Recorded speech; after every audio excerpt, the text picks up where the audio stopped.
Hello. चलिए फिर हम आ गए हैं एक नेक्स्ट सेशन लेके।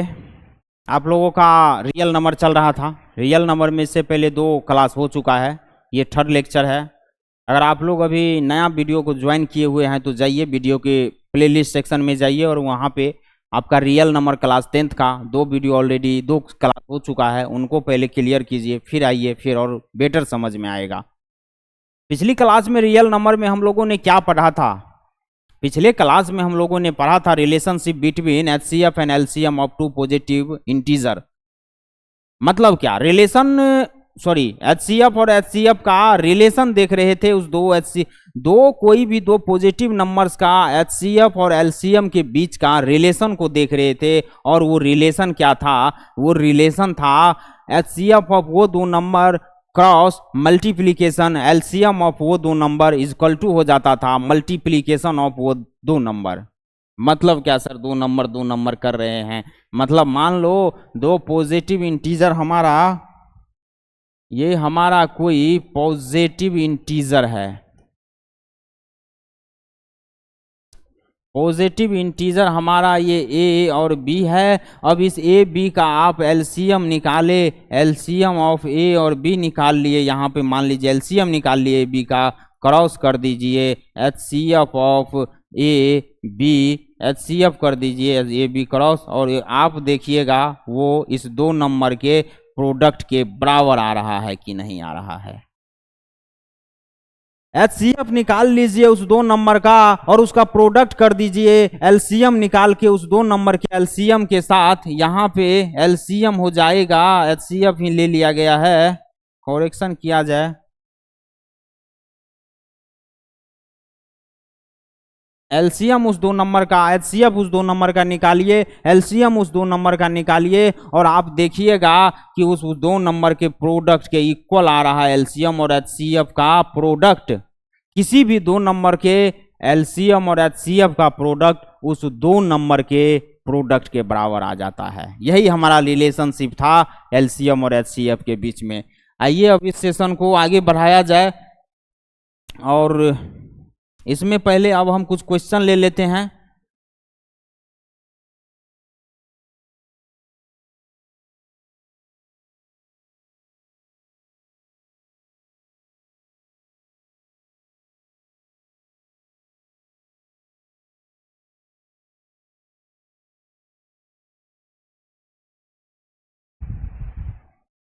चलिए देखिए, एसर्शन और रीजन टाइप प्रॉब्लम को देखते हैं। एसर्शन और रीजन टाइप प्रॉब्लम क्या होता है? एसर्शन और रीजन होता क्या है, पहले उसको तो पहचानने के लिए सीखना होगा ना अपने को। एसर्शन और रीजन वो चीज होता है, ऐसे समझिए, एसर्शन वो चीज होता है कि अगर मान लीजिए कोई क्वेश्चन दिया हुआ है उसको हम एसर्शन बोल देंगे। अगर वो जो बोल रहा है वो सही है तब तो उसको ट्रू बोलेंगे, वो गलत है तो उसको फॉल्स बोल देंगे। एसर्शन समझ गए? जो जैसा होगा उसका नेचर उस तरह से उसका आंसर दिया जाएगा।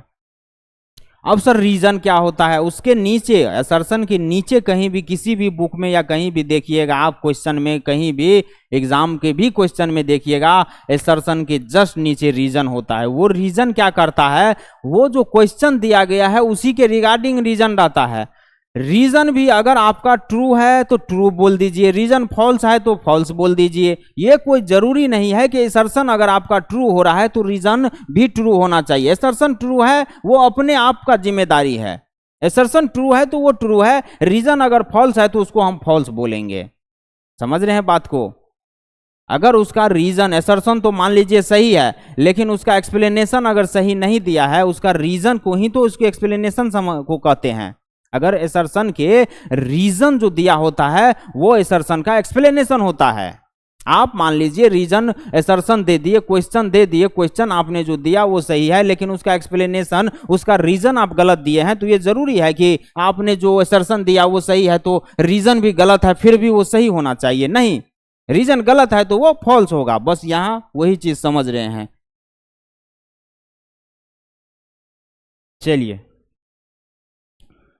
यहाँ देखिए एसर्शन हम एक क्वेश्चन लिए हैं एसर्शन रीजन टाइप प्रॉब्लम पे। एसर्शन पे एक ही क्वेश्चन लेंगे, ये वैसे इजी ही रहता है, लैंग्वेज टाइप क्वेश्चन है, आप लोग बुक से करिए, खूब करिए, इसके बाद और बढ़िया से बढ़िया क्वेश्चन लेंगे। एसर्शन रीजन को किया कैसे जाता है डील, वो चीज आप बस समझ लीजिए मोटा मोटा। एसर्शन को हम ए से रिप्रेजेंट करते हैं और रीजन को आर से रिप्रेजेंट करते हैं, यहां तक कोई दिक्कत नहीं है। चलिए एसर्शन को क्या, एसर्शन हमारा क्या बोल रहा है, ये बोल रहा है no two positive numbers can have 18 as their HCF and 380 as their LCM. मतलब क्या बोल रहा है सर, ये बोल रहा है कि कोई भी दो पॉजिटिव नंबर्स का, कोई भी दो पॉजिटिव नंबर्स का LHCF 18 नहीं होगा, LCM 380 नहीं होगा, नहीं होगा, होगा वो नहीं बोल रहा है। नो टू नंबर्स, नो देखिए नो, ये बोल रहा है कि कोई भी दो नंबर्स का HCF हमारा 18 नहीं होगा, LCM हमारा 380 नहीं होगा, यही बात वो बोल रहा है कि नहीं होगा। अब भाई हम कैसे बताए होगा कि नहीं होगा, सर एलसीएम वो दो नंबर दिया रहता तब तो हम निकाल भी लेते, चलिए एलसीएम फटाक से निकाल लिए, एचसीएफ निकाल लेंगे और देख लेंगे क्या इन्होंने जो बोल रहा है वो छोड़ के कोई और वैल्यू आ रहा है एलसीएम एचसीएफ का उस दो नंबर का, तब तो ये सही बोल रहा है। अगर ये 18 ही आ रहा है एचसीएफ और एलसीएम 380 ही आ रहा है तब तो ये गलत बोल रहा है, क्योंकि ये तो आ रहा है एलसीएम एचसीएफ उस दो नंबर का 18 380 होगा, लेकिन इन्होंने बोल रहा है नहीं होगा। नो, वो दो नंबर तो है ही नहीं अपने पास, अब क्या करें। एक तरीका तो और भी होता है ना, एलसीएम एचसीएफ दे दिया तो ये तो हम बता ही सकते हैं क्या जो भी दो नंबर का, मान लीजिए नहीं पता है एक्स वाई जेड फलना चिलना कुछ भी, वो दो नंबर है, हमको नहीं पता है वो दो नंबर, एलसीएम और एचसीएफ बस दे दिया है, तो क्या वो जो दो नंबर कोई भी नंबर लिया था अननोन नंबर है, अननोन नंबर हम जानते नहीं है उसको अननोन बोला जाता है। अननोन नंबर लिया ABCD XYZ और उसका एलसीएम एचसीएफ दे दिया, तो क्या हम नहीं बता पाएंगे क्या ये एलसीएम सही है या एचसीएफ सही, वो जो भी दो नंबर लिया था उसका सही में ये है कि नहीं है, एकदम बता सकते हैं। आप लोग को बताया गया था कि एवरी टू नंबर्स का HCF is always factor of LCM. कोई भी दो पॉजिटिव नंबर्स का, कोई भी दो नंबर्स का, कोई भी दो इंटीजर का क्या बताया गया था कि HCF जो होता है ना, लोवेस्ट कॉमन,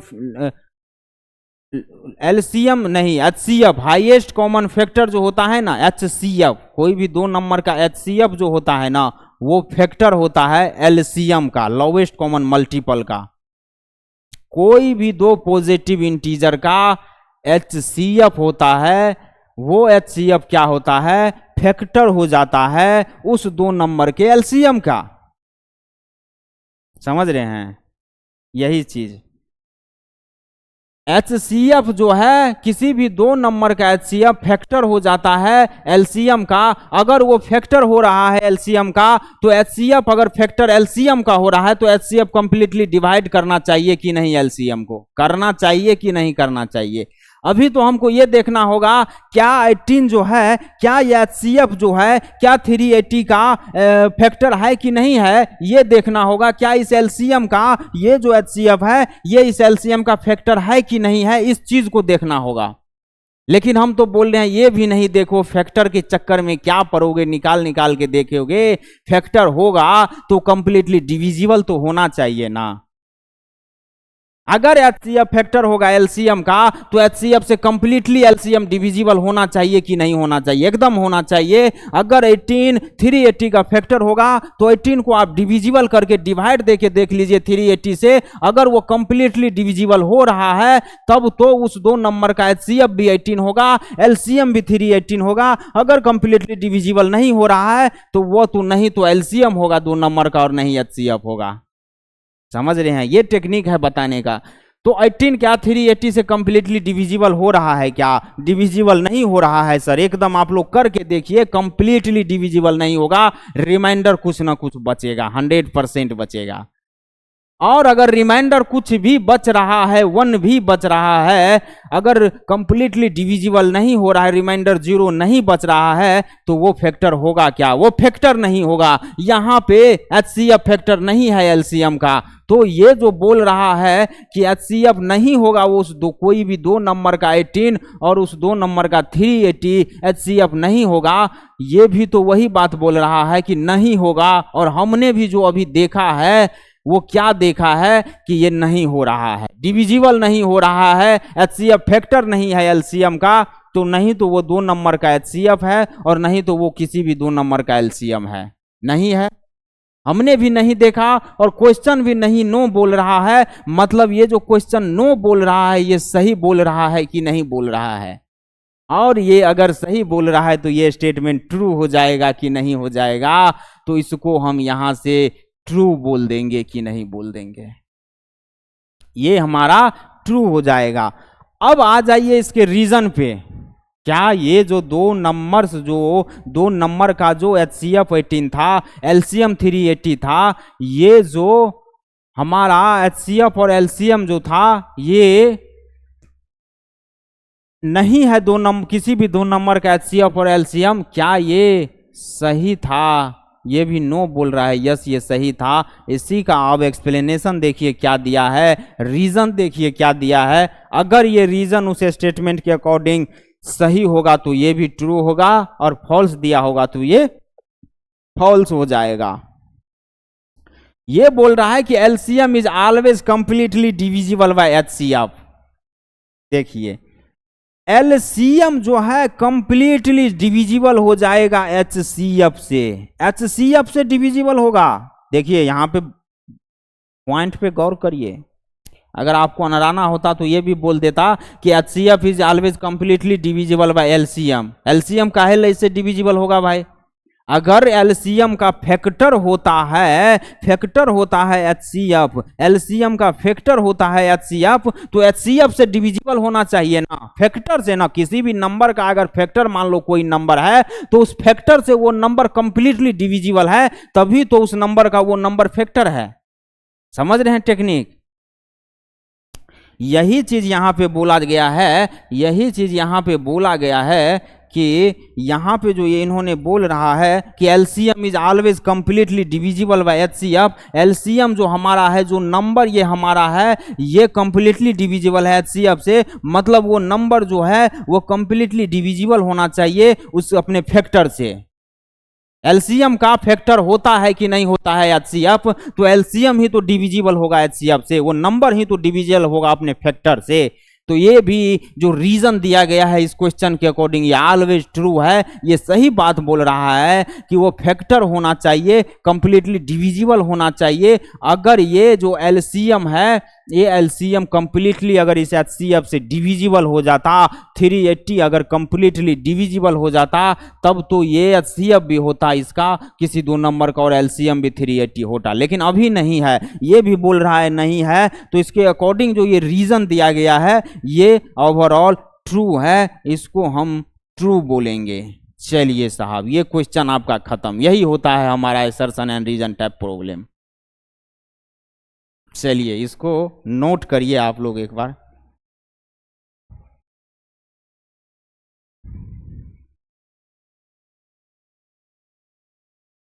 चलिए आगे बढ़ते हैं।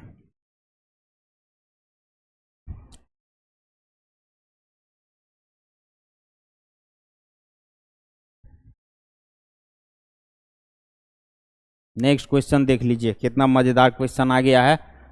नेक्स्ट क्वेश्चन क्या बोल रहा है कि बोल रहा है prime factorization of 3 numbers A, B and C is given below.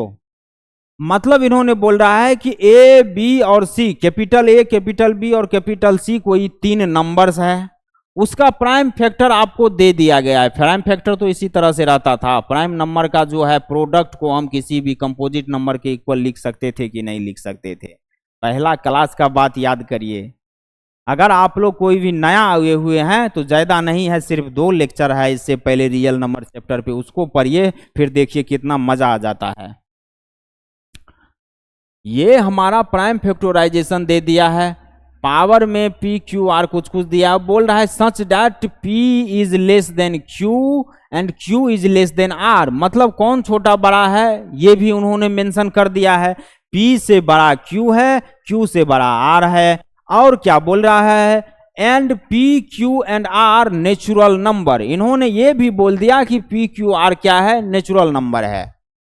Question हमें इतना इंफॉर्मेशन दे दिया है कि 3 नंबर है, उसका प्राइम फैक्टराइजेशन आपको साफ दे दिया है, और उस प्राइम फैक्टराइजेशन का जो पावर है वो कौन किससे छोटा बड़ा है वो इन्होंने दे दिया है, और उस प्राइम फैक्टराइजेशन का पावर भी क्या है, एक नेचुरल नंबर है। चलिए इतना तो दे दिया इन्होंने, बहुत इंफॉर्मेशन दे दिया है, समझिए। अब क्वेश्चन का पहला पॉइंट क्या पूछ रहा है हमसे, ये बोल रहा है the largest number that divides A B and C without leaving a remainder is 30। मतलब बोल रहा है कि वो लार्जेस्ट नंबर जिससे हम ए बी सी को, अगर नंबर ए बी सी को डिवाइड कर रहे हैं तो ये बिना रिमाइंडर दिए हुए, विदाउट लिविंग रिमाइंडर, वो 30 हमको दे रहा है। समझ रहे हैं ये क्या बात हो रहा है, फैक्टर का झोल हो रहा है, इसमें फैक्टर का झोल हो रहा है। A the largest number that divides A b c, कोई भी ऐसा लार्जेस्ट नंबर है जिससे हमको, जो जिसको हम डिवाइड कर रहे हैं ए बी सी से, तो वो हमको विदाउट लिविंग रिमाइंडर, कोई रिमाइंडर नहीं दे रहा है, वो 30 दे रहा है। लार्जेस्ट नंबर क्या हो गया, HCF होगा कि नहीं होगा, हाईएस्ट कॉमन फैक्टर हुआ कि नहीं हुआ, बताइए। हाईएस्ट कॉमन फैक्टर हुआ कि नहीं हुआ, ये हमको HCF दे रखा है 30। चलिए अब यहां तक तो समझ गए। पॉइंट सेकेंड क्या बोल रहा है, the smallest number that leaves a remainder 2। मतलब जब स्मॉलेस्ट नंबर है एक जो कि हमको रिमाइंडर 2 दे रहा है, जब when divided by each of A B and C is इतना। मतलब वो स्मॉलेस्ट नंबर दे रखा है और बोल रहा है कि जब इसको हम ए बी और सी से डिवाइड करते हैं तो ये हमको रिमाइंडर 2 दे रहा है। अब देखिए रिमाइंडर 2 दे रहा है, वो नंबर भी दे दिया है 5402। इसको कंप्लीटली इस सब का फैक्टर बनाने के लिए क्या करना होगा, इससे 2 रिमाइंडर इसका माइनस कर दीजिए, तब जाके इसका सभी फैक्टर हो जाएगा। तो ये किसका बात कर रहा है, एलसीएम का बात कर रहा है, बात कर रहा है कि नहीं। अब देखिए ये भी पॉइंट समझ में आ गया। ये अब आगे बोल रहा है फाइंड ए बी एंड सी, बताइए हमको ए बी और सी। ए बी सी क्या बोल रहा है भाई, ए बी सी कैसे निकाले, ए बी सी 3 नंबर्स है, और ये हमसे देखिए क्या पूछ रहा है, ए बी सी पूछ रहा है, वो 3 नंबर्स पूछ रहा है।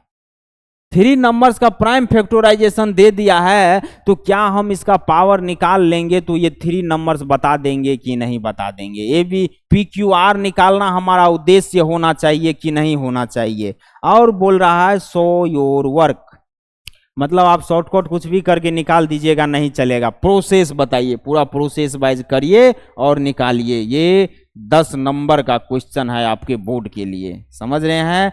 चाहे आप किसी भी स्टेट बोर्ड से हो, सीबीएसई बोर्ड से हो या आईसीआईसी बोर्ड से हो, कोई दिक्कत नहीं है, सबके लिए सफिशिएंट है, इनफ है, सब बोर्ड के लिए इनफ है।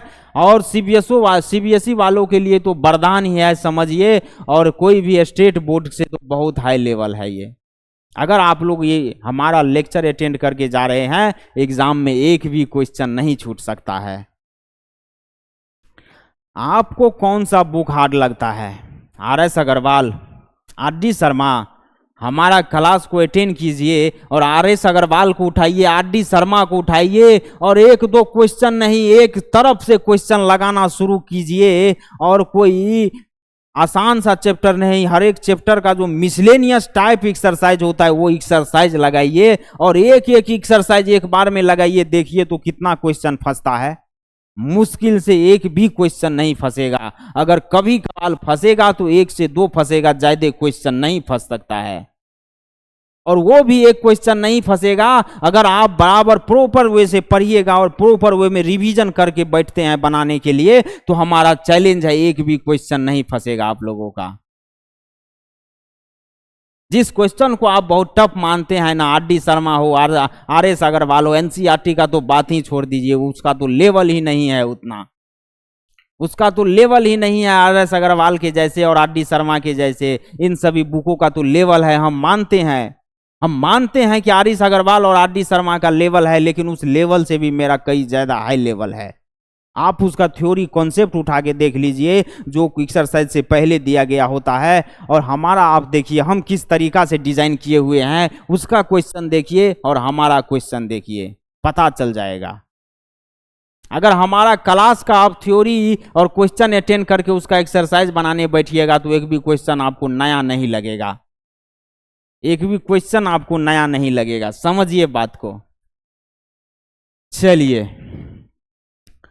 अब बोल रहा है कि लार्जेस्ट नंबर हमारा HCF हमारा दे दिया है। चलिए पहले हम ये नंबर्स को लिख ले साहब। A इज इक्वल टू हमारा क्या दिया हुआ है, 2 पे R दिया हुआ है, 3 पे P दिया हुआ है एंड 5 पे पावर Q दिया हुआ है।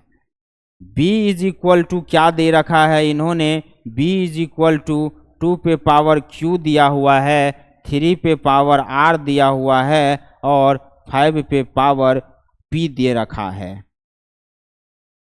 C इज इक्वल टू क्या दे रखा है, 2 पे पावर Q दे रखा है और 3 पे पावर Q दे रखा है और 5 पे पावर P दे रखा है कि नहीं। और क्या बोल रहा है, P से बड़ा Q है, Q से बड़ा R है। हमारा HCF 30 दे रखा है, HCF 30 दे रखा है। देखिए ये 3 नंबर जो दिया हुआ था ABC, अगर इसका प्राइम फैक्टराइजेशन दिया हुआ है तो क्या हम इसका HCF निकाल ले क्या, आइए देखते हैं। इसका HCF का क्या मतलब हो जाता था प्राइम फैक्टराइजेशन के मदद से, HCF का मतलब हो जाता था common factor with least power. Common factor लेना होता था, लीस्ट पावर लेना होता था।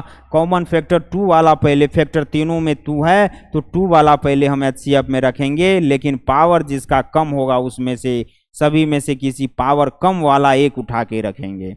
सबसे कम पावर P का है, P सबसे छोटा पावर है, P किस पे है, यहाँ पे है 2P, 2P ले लेंगे, यहाँ पे 2P ले लेंगे, यहाँ पे क्रॉस कर देंगे। अब 3 वाला कॉमन फैक्टर में देखेंगे कि स्मॉलेस्ट पावर कौन है, तो P है क्या इसमें, पहले P वाला है तो भाई P लेंगे क्योंकि P सबसे छोटा है, 3P ले लेंगे। चलिए सर 3P ले लिया हमने। अब क्या है 5 वाला कॉमन फैक्टर में देखेंगे P है क्या, P तो 2 है, 1 P लेंगे। चलिए 1 P ले लिए। अब क्या हो गया, इतना HCF इज इक्वल टू हमको 30 भी दे रखा है, तो हम यहाँ से क्या कर सकते हैं, 2 पे P, 3 पे P एंड 5 पे P इज इक्वल टू 30 रख सकते हैं कि नहीं रख सकते हैं। अब देखिए 2 पे P इंटू 3 पे P इंटू 5 पे P इज इक्वल टू 30 का प्राइम फैक्टराइजेशन आप करिएगा तो 2 पे 1 आएगा, 3 पे 1 आएगा, 5 पे 1 आएगा कि नहीं आएगा बताइए। इधर भी प्राइम फैक्टराइजेशन दिया हुआ था, हमने 30 का भी प्राइम फैक्टराइजेशन कर दिया। कहे कि हमारा गोल क्या होना चाहिए, गोल हमेशा P फाइंड आउट करने पे होना चाहिए। अगर आप उस डायरेक्शन में बढ़िएगा तो आपको खुद ब खुद आपका माइंड नया रास्ता देते जाएगा। तो यहाँ पे हम इसको सभी पे पावर P है तो क्या इसको 30P लिख सकते हैं क्या, एकदम लिख सकते हैं। 30 पे P इज इक्वल टू, इधर भी 30 पे 1 लिख सकते हैं क्या, 30 पे 1 लिख सकते हैं। यहाँ से P इज इक्वल टू 1 आ गया कि नहीं आ गया बताइए। P तो हमारा निकल गया साहब। हमारा मोटिव क्या था, नंबर A, नंबर B और नंबर C फाइंड आउट करना था। और नंबर ABC फाइंड आउट करने के लिए करना क्या होगा, PQR फाइंड आउट करना होगा। तो हमने P तो फाइंड आउट कर लिया साहब, P हमारा फाइंड आउट हो गया। अब हमको क्या करना होगा, HCF के मदद से P कर लिए और ये LCM का कंडीशन दे रखा है स्मॉलेस्ट नंबर। स्मॉलेस्ट नंबर का बात कर रहा है मतलब LCM का बात कर रहा है। तो एलसीएम इसका अब निकाल लेंगे। अभी देखिए हमारा पैनल भर चुका है। आप लोग वो एचसीएफ वाला कंडीशन नोट करिए, पॉज करके यहां तक नोट करिए आप, फिर इसके बाद जो हम करेंगे उसके बाद उतना आप नोट कर लीजिएगा। चलिए, ये हमारा P कितना आ गया है, 1 आ गया है। यहाँ पे हम लिख लेंगे एक चीज कि भाई यहाँ से हमारा P जो है 1 आ चुका था। अब देखिए ये कोई एलसीएम तो नहीं दे रखा है ना, रिमाइंडर 2 आ रहा है, फैक्टर ही नहीं होगा तो एलसीएम कहां से होगा। फैक्टर होने के लिए कंप्लीटली डिविजिबल होना चाहिए। अगर रिमाइंडर 2 है तो उस संख्या में से उसका रिमाइंडर घटा देंगे तो वो कंप्लीटली डिविजिबल हो जाएगा कि नहीं हो जाएगा। फिर इसका फैक्टर होगा कि नहीं होगा एबीसी, एबीसी से फिर यह कंप्लीटली डिविजिबल होगा कि नहीं होगा। इस नंबर को जब एबीसी से डिविजिबल किया जाता है, डिवाइड किया जाता है, तो रिमाइंडर 2 दे रहा है। तब हम क्या करेंगे, रिमाइंडर 2 को हम सब्ट्रैक्ट कर देंगे। पिछले भी क्लास में ये सब क्वेश्चन किया गया है कि नहीं किया गया है, एकदम किया गया है। आप लोग तो देखते नहीं हैं, ध्यान नहीं देते हैं। ध्यान तो देना पड़ेगा ना, ध्यान देना पड़ेगा। अभी देखिए इस नंबर में से हम इसका रिमाइंडर को सब्ट्रैक्ट कर देंगे, फिर तो इसका फैक्टर हो जाएगा एबीसी, और उस कंडीशन में एबीसी का सीएफ ये एलसीएम बन जाएगा कि नहीं बन जाएगा। एबीसी का एलसीएम हम निकालेंगे इस नंबर से। अभी तक हमको वहां देखिए यहाँ पे एचसीएफ ही दे दिया था हमको, लेकिन यहाँ पे इन्होंने एलसीएम नहीं दिया है, वो नंबर दिया है केवल। सवाल को पढ़िए, पूरा आराम से पढ़िए, फिर पता चलेगा। एक में दे दिया है, आप दूसरा में भी समझ के इसको कर दीजिएगा तो गड़बड़ हो जाएगा। इसीलिए इसका हमको इस एलसीएम को क्या करना होगा, पहले तो नंबर बनाइएगा। हमको क्या दे रखा है, 5402 दे रखा है। इसमें से क्या करेंगे, माइनस इसका रिमाइंडर करिएगा, तो यहाँ पे -2 कर दीजिएगा। रिमाइंडर 2 है, देख लीजिए रिमाइंडर 2 है। -2 करिएगा तो ये कितना आ जाएगा, 5400 आ जाएगा कि नहीं आ जाएगा। अब इस नंबर को हम क्या करेंगे, इस नंबर का हम प्राइम फैक्टराइजेशन की मदद से एलसीएम निकालेंगे। प्राइम फैक्टराइजेशन करिए इसका, 5400 का प्राइम फैक्टराइजेशन आप करिएगा, 2 से करिएगा। 2 2 जा 4 हो जाएगा, 2 7 जा 14 हो जाएगा, 00 हो जाएगा कि नहीं हो जाएगा। फिर 2 से करिएगा, 2 से करिएगा, 2 1 जा 2 हो जाएगा, 2 3 जा 6 हो जाएगा, और फिर 2 5 जा 10 हो जाएगा, 0 हो जाएगा कि नहीं हो जाएगा, बताइए। यहाँ तक सही है क्या? आप लोग एक बार क्रॉस चेक भी करते रहिए। और फिर 2 से ये जाएगा कि नहीं जाएगा, और जब 2 से जाइएगा तो 2 6 जा 12 हो जाएगा। फिर क्या हो जाएगा, 2 7 जा 15 हो जाएगा, सॉरी 2 7 जा 14 हो जाएगा, और फिर 2 5 जा 10 हो जाएगा कि नहीं हो जाएगा, बताइए। अब ये 5 से इसको हम उड़ाएंगे, 5 से करिएगा, 5 1 जा 5 हो जाएगा, 1 बच जाएगा, और 5 3 जा 15 हो जाएगा, और क्या हो जाएगा, 15 होने पे 5 हो जाएगा कि नहीं, 5 5 जा 25 हो जाएगा कि नहीं हो जाएगा, बताइए। 5 5 जा 25 हो जाएगा कि नहीं हो जाएगा। 135 आ गया। अब 135 को हम कितना से करें कि ये हमारा आ जाए, तो इसको हम फिर 5 से करेंगे तो क्या आ जाएगा, 27 आ जाएगा। अब हमको 5 से नहीं कर पाएंगे, 3 से करेंगे, 9 आ जाएगा, और देख लीजिए ये यहाँ पे आ गया, समझिए। और फिर जब ये 9 है और इसको 3 से करिएगा, 3 3 जा 9 हो जाएगा, 3 से करिएगा 1 हो जाएगा।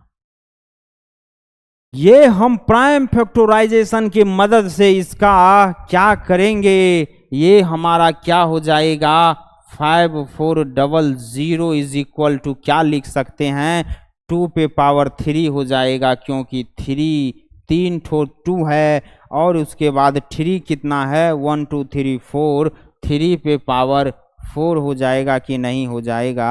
यहाँ एक 4 ज़्यादा ले लिए, ये 4 नहीं लेना है ना, ये लिए हैं तो हो ही गया। चलिए 3 पे पावर 3 ही तक रहेंगे हम।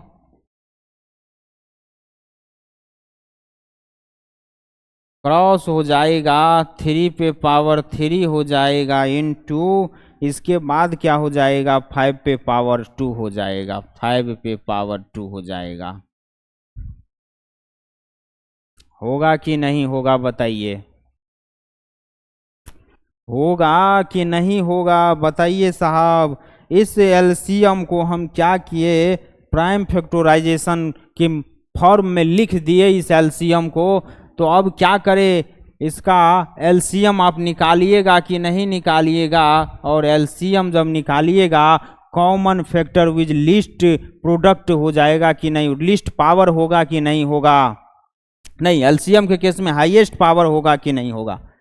एलसीएम हो जाता है common factor with highest power, तो कॉमन फैक्टर इसमें तो 2 वाले में 2 ही है। अब पी क्यू आर में सबसे बड़ा आर है, आर वाला लेंगे 2r, 2 पे पावर r हो जाएगा।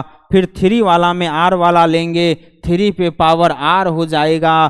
फिर 5 वाला में r नहीं है, r से छोटा क्या पावर है, q है, q वाला लेंगे, 5 पे q हो जाएगा।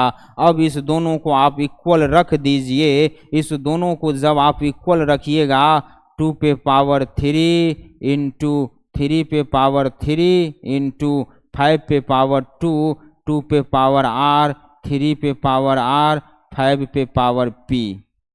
अब देखिए 2 3 है, 2 3 है, इसका भी पावर सेम है, 2 पे भी 3 है, 3 पे भी 3 है, इधर भी 2 पे r है, 3 पे r है। तो क्या हम 2 क्रॉस 3 का पावर 3 लिख सकते हैं कि नहीं लिख सकते हैं, एकदम लिख सकते हैं। तो इधर 2 क्रॉस 3 पे पावर r लिख सकते हैं कि नहीं लिख सकते हैं, 5 पे p होगा कि नहीं होगा बताइए। अभी देखिए बेस सेम है तो r हमारा 3 हो जाएगा, यहाँ से r हमारा 3 हो जाएगा, और p हमारा 2 हो जाएगा कि नहीं हो जाएगा बताइए। p हमारा 2 हो जाएगा कि नहीं हो जाएगा, p होगा या q वाला लेना था ना, 5 पे q ना बड़ा है, q p से बड़ा है तो बड़ा वाला लेना है, 5 पे q होगा। 1 मिनट इसको करेक्शन किया जाए,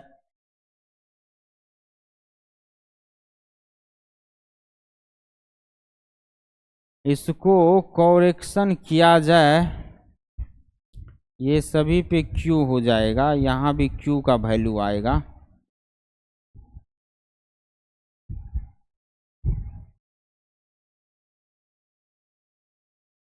फाइव पे Q हो जाएगा, 5 पे Q हो जाएगा, 5 पे Q हो जाएगा। Q इज इक्वल टू कितना आ रहा है, 2 आ रहा है। और P इज इक्वल टू यहाँ पे कितना निकाले थे हम, 1 निकाले थे। अब आप लोग कृपया नंबर फाइंड आउट कर लीजिएगा, R भी निकल गया 3, Q भी 2, P भी 1। इसमें आप लोग R P Q का वैल्यू पुट करके क्या ABC नहीं निकाल सकते हैं क्या, एकदम ABC निकलेगा और निकाल सकते हैं। तो चलिए ये क्वेश्चन आपका बन गया, हम यहीं तक रखेंगे, आप लोग इसमें PQR का वैल्यू पुट कर करके देख लीजिएगा और निकाल लीजिएगा साहब। चलिए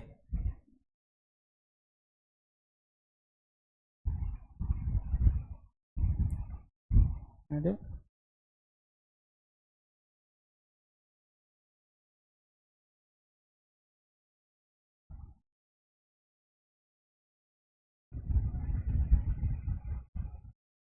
ये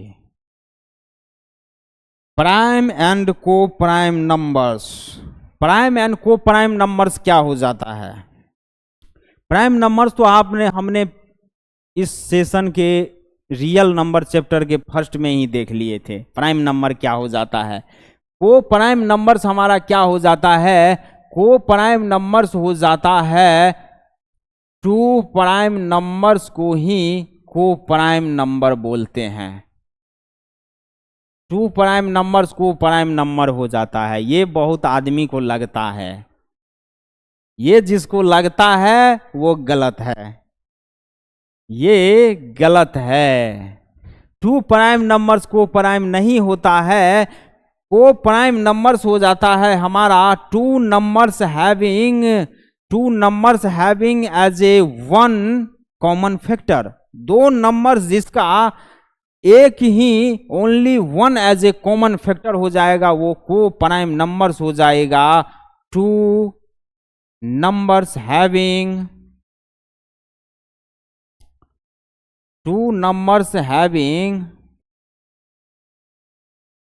having only one as a common factor।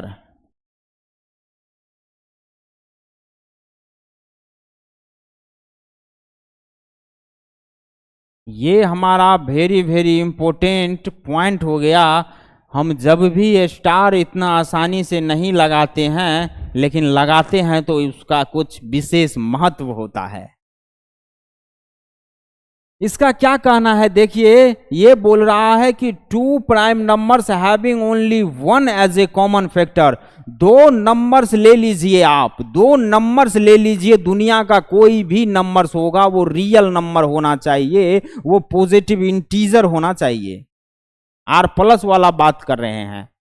कोई भी दो पॉजिटिव इंटीजर्स ले लीजिए आप और उसका क्या करिए, उसका फैक्टर निकालिए। अगर उस दो नंबर में केवल कोई कॉमन फैक्टर नहीं आ रहा है, वन के छोड़ के एक ही कॉमन फैक्टर होना चाहिए। जैसे इस नंबर का भी फैक्टर निकाले, इस नंबर का भी फैक्टर निकाले, लेकिन दोनों नंबर में कोई ना कोई नंबर फैक्टर हो ही जाता है, लेकिन ओनली वन फैक्टर होना चाहिए कॉमन।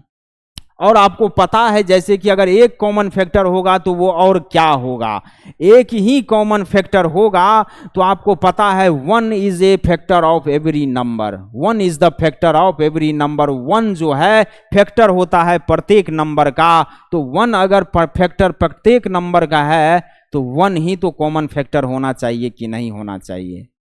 अगर दो नंबर का वन होगा केवल कॉमन फैक्टर तो वो दोनों नंबर्स को प्राइम नंबर्स कहलाएगा। आ जाइए, ये यहां से ये आपका को प्राइम नंबर्स का डिफिनीशन मान लीजिए इसको आप लोग।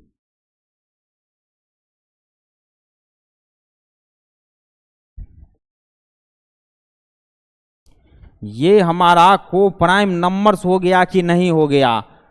अब देखिए इसका हम ऐसा कोई नंबर लेके आप लोगों को दिखा देते हैं कि कौन कौन वैसा नंबर हो जाता है। इसका एग्जाम्पल को देखेंगे। 9 ले लेते हैं और 16 ले लेते हैं। चलिए 9 का फैक्टर क्या क्या हो जाएगा सर? 1 तो होगा ही होगा, 3 हो जाएगा और 9 हो जाएगा। 16 का 1 हो जाएगा, 2 हो जाएगा।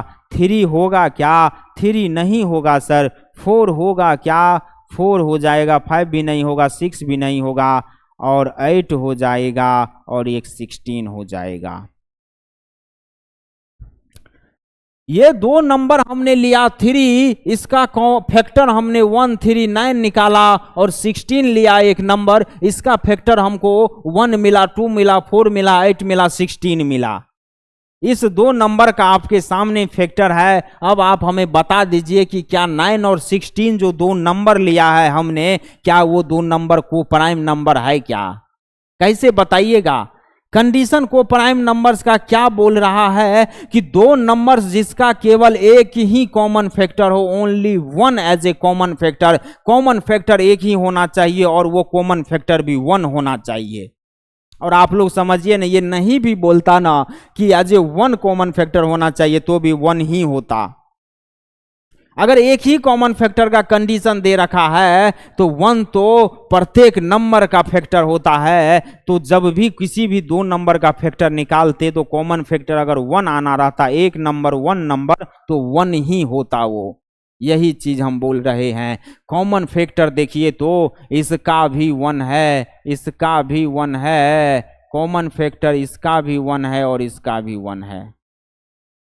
यहाँ पे दोनों में क्या है कॉमन, यहाँ पे दोनों में 1 1 है केवल कॉमन, तो 1 है। कंडीशन के अकॉर्डिंग भी तो बोला जा रहा है कि two numbers 9 and 7 is to numbers having only 1 common factor. 1 common factor इसका जो है 1 कॉमन है, और इसमें भी 1 कॉमन फैक्टर है केवल। कोई और नंबर्स दोनों में मिल रहा है क्या, कोई और नंबर्स दोनों में कॉमन है क्या, तो क्या ये को प्राइम नंबर्स होगा कि नहीं होगा। यहां से इसको हम को प्राइम नंबर्स बोल देंगे, को प्राइम नंबर हो जाएगा।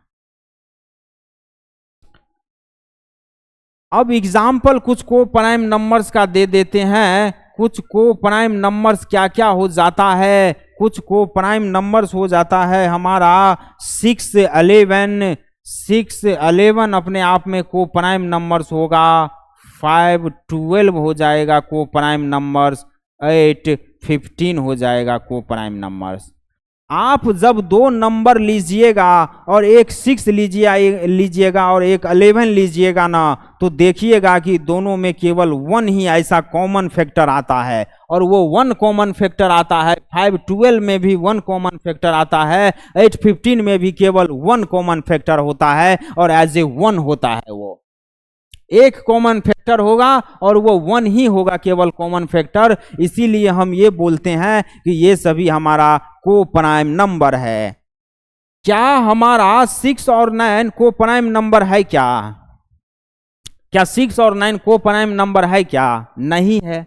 क्यों नहीं है? क्योंकि उसमें 1 से ज्यादा कॉमन फैक्टर आ जाता है। आइए देख लेते हैं कैसे बोला जाता है। यहां पे हम एक एग्जाम्पल और ले रहे हैं 6 एंड 9। 6 का आप फैक्टर करिए, 1 आ रहा है, 2 आ रहा है, 3 आ रहा है और 6 आ रहा है। 9 का आप यहाँ पे फैक्टर कीजिए, 1 आएगा, 3 आएगा और क्या आ जाएगा, और बस 9 आ जाएगा। यहाँ पे देखिए तो एक से ज्यादा कॉमन फैक्टर है कि नहीं है? 1 तो ठीक है सर, 1 रहता ही है। यहाँ कॉमन फैक्टर 3 और 3 आ गया। 2 कॉमन फैक्टर हो गया। ये को प्राइम नंबर्स नहीं होगा, ये हमारा coprime numbers this are not coprime numbers, this are not coprime numbers.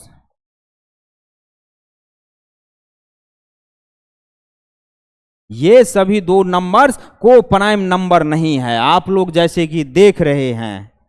क्यों नहीं है? क्योंकि 1 ही केवल एज ए 1 कॉमन फैक्टर होना चाहिए था। ये 2 नंबर जो हमने लिया है इसका केवल 1 एज ए 1 कॉमन फैक्टर होगा। एक कॉमन फैक्टर होगा और उसमें भी 1 होगा। 1 1 1 1 1 1 कॉमन फैक्टर होगा, तब तो ये को प्राइम नंबर्स होगा। और 1 नहीं हो रहा है, एक से ज्यादा कॉमन फैक्टर आ रहा है। 1 और 3 है, 1 और 3 दोनों में प्रेजेंट है, मतलब एक से ज्यादा कॉमन फैक्टर आ गया तो ये कॉमन फैक्टर को प्राइम नंबर्स नहीं होगा। आई थिंक आप लोगों को प्राइम नंबर्स फुल्ली समझ में आ गया होगा, किसी भी तरीके का दिक्कत नहीं होना चाहिए।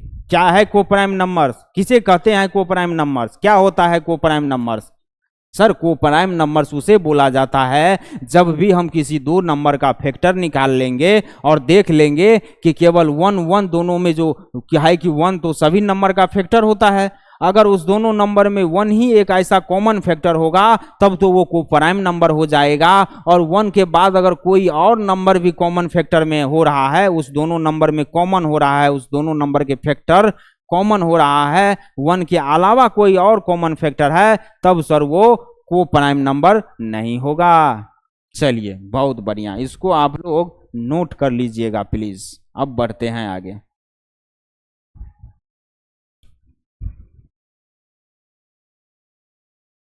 देखिए इस क्वेश्चन को जरा आप लोग करिए, तो करिए जरा।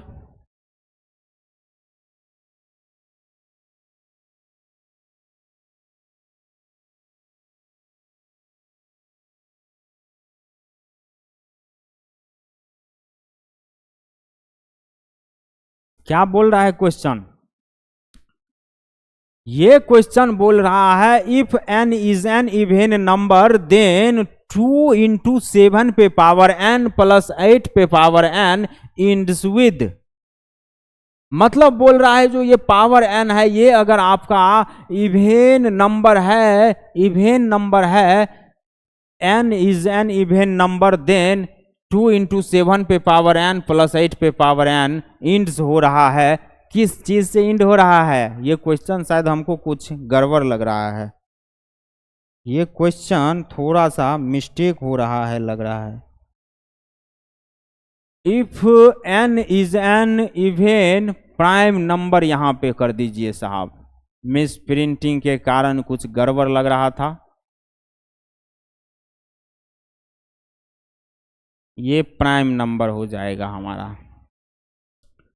क्वेश्चन बोल रहा है कि if n is an even prime number, even prime number, देखिए इवेन प्राइम नंबर, n अगर इवेन प्राइम नंबर है तो इस जो ये डाटा दिया हुआ है, ये जो वैल्यू दिया हुआ है, इसका जो हम n को अगर आप इवेन प्राइम नंबर रख रहे हैं तो कैलकुलेशन करके जो आपका वैल्यू आ रहा है इस चीज का, इस एक इक्वेशन मान लीजिए, इस इक्वेशन का अगर आपका कैलकुलेशन करने के बाद जो वैल्यू आ रहा है कुछ, वो जो यहाँ पे इंड हो रहा है वो किस नंबर से इंड हो रहा है? वो नंबर बताइए साहब, आपका ऑप्शन में ये किस नंबर से इंड हो रहा है, ये चीज बताने बोल रहा है।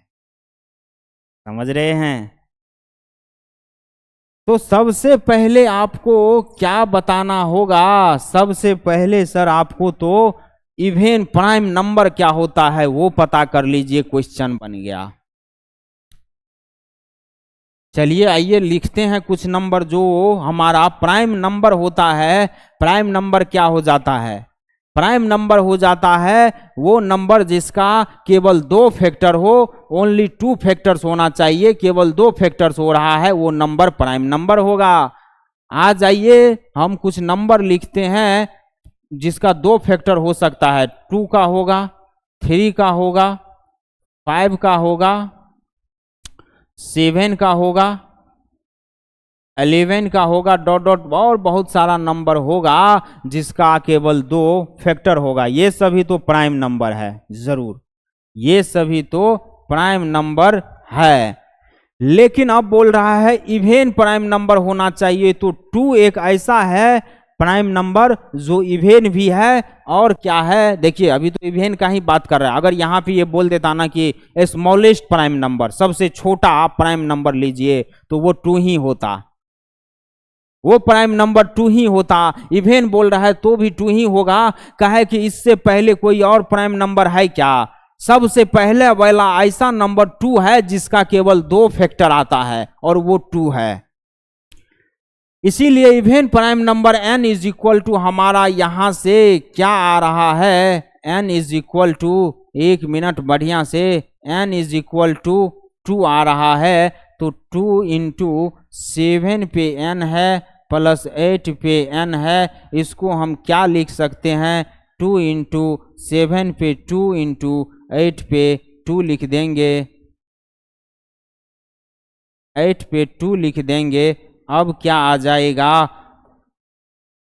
7 7 क्या हो जाएगा? 7 7 जा 49, प्लस है तो हम, अजब हाल है यार, प्लस है तो हम मल्टीप्लाई कर रहे हैं, वैल्यू का ऐसे में तहस नहस हो जाए।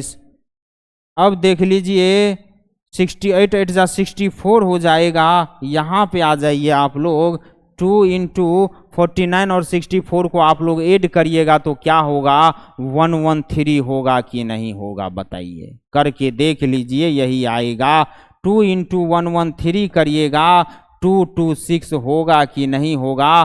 तो ये जो नंबर्स हम कैलकुलेट किए 226 आ रहा है, ये इंड्स किससे हो रहा है? तो ये देखिए ये 600 इंड्स हो रहा है, 6 से इंड हो रहा है। क्या 6 परसेंट है हमारे ऑप्शन में? डी नंबर ऑप्शन सही होगा कि नहीं होगा? क्वेश्चन बन गया आप लोगों का, देखिए। चलिए आगे बढ़ते हैं। इस तरह के क्वेश्चन में कोई खास जान रहता नहीं है।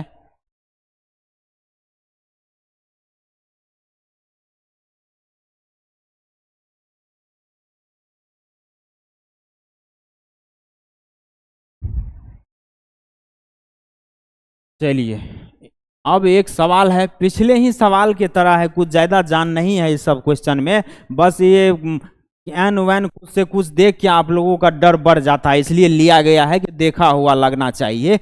अब बोला जा रहा है if x is equal to 2 पे पावर 5 इंटू 7 है, y इज इक्वल टू 2 पे पावर 2 इंटू 3 पे पावर 2 इंटू 5 है, and z is equal to 3 पे n इंटू 5 पे 2 है। और क्या बोला जा रहा है, LCM of x y z 2 पे पावर 5 इंटू 3 पे पावर 4 इंटू 5 पे पावर 2 इंटू 7 दिया हुआ है, देन एंड बताइए। देखिए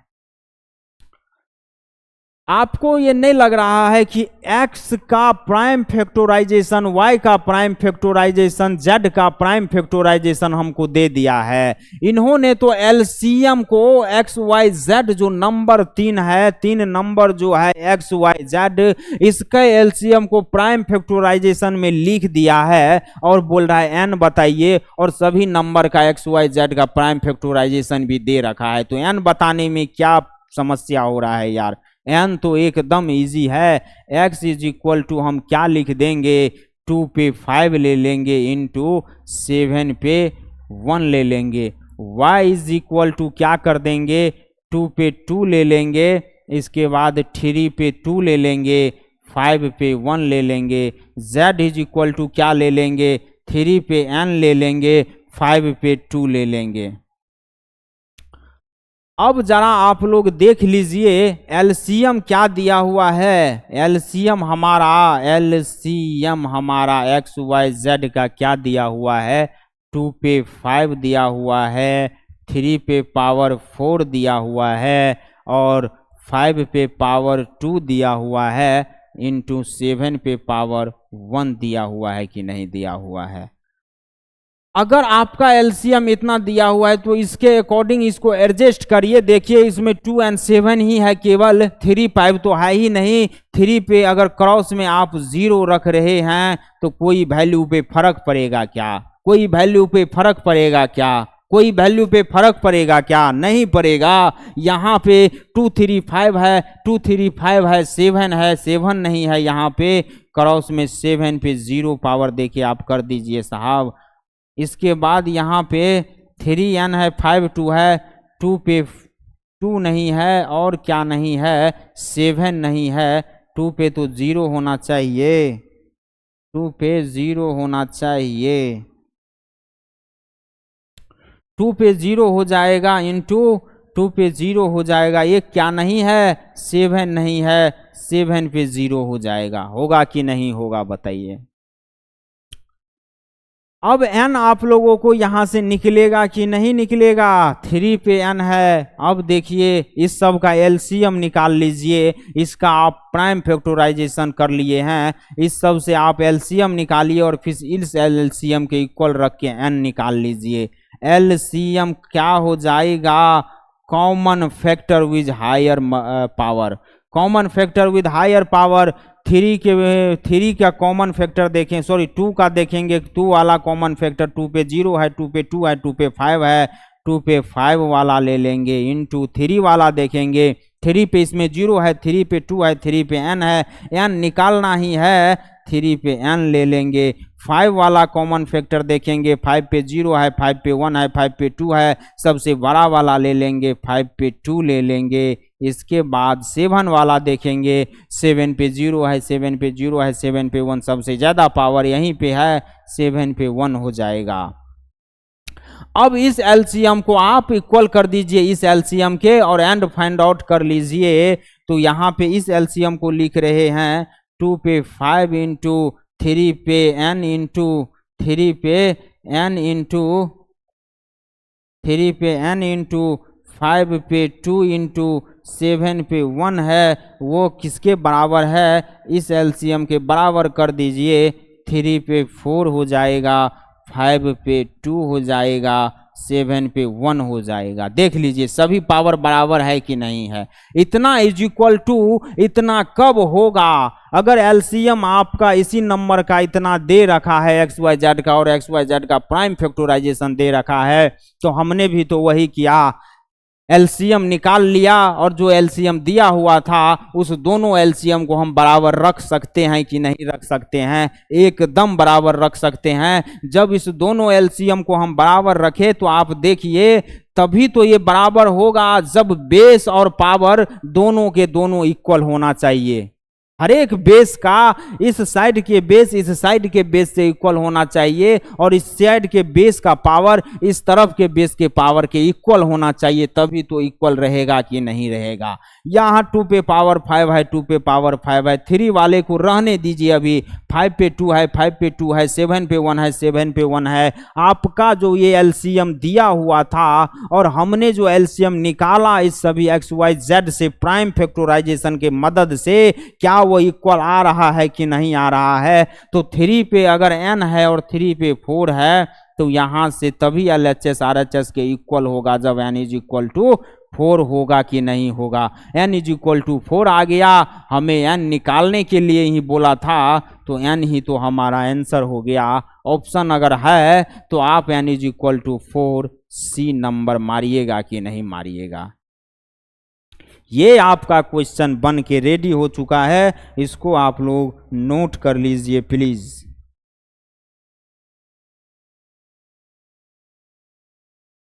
चलिए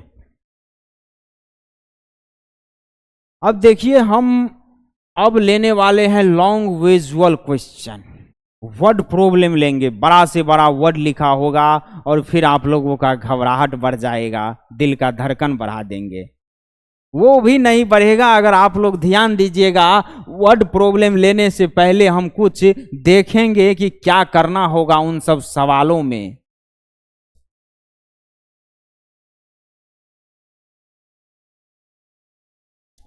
वर्ड प्रॉब्लम हम ले रहे हैं, अभी हम 9 और 21 का आप लोगों को बोल रहे हैं कि हमको LCM बताइए और इसका HCF बताइए। 9 और 21 का LCM क्या हो जाएगा? तो चलिए फैक्टर प्राइम फैक्टराइजेशन इसका क्या हो जाएगा? 2 होगा नहीं, 3 इंटू 3 हो जाएगा, मतलब 3 पे पावर 2 हो जाएगा कि नहीं हो जाएगा। 21 का प्राइम फैक्टराइजेशन क्या हो जाएगा? 2 इंटू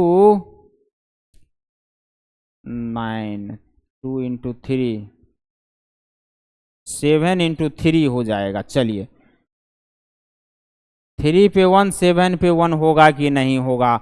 अब मान लीजिए यहाँ पे आपका 7 नहीं है, 7 पे 0 दे देंगे तो LCM क्या हो जाता है?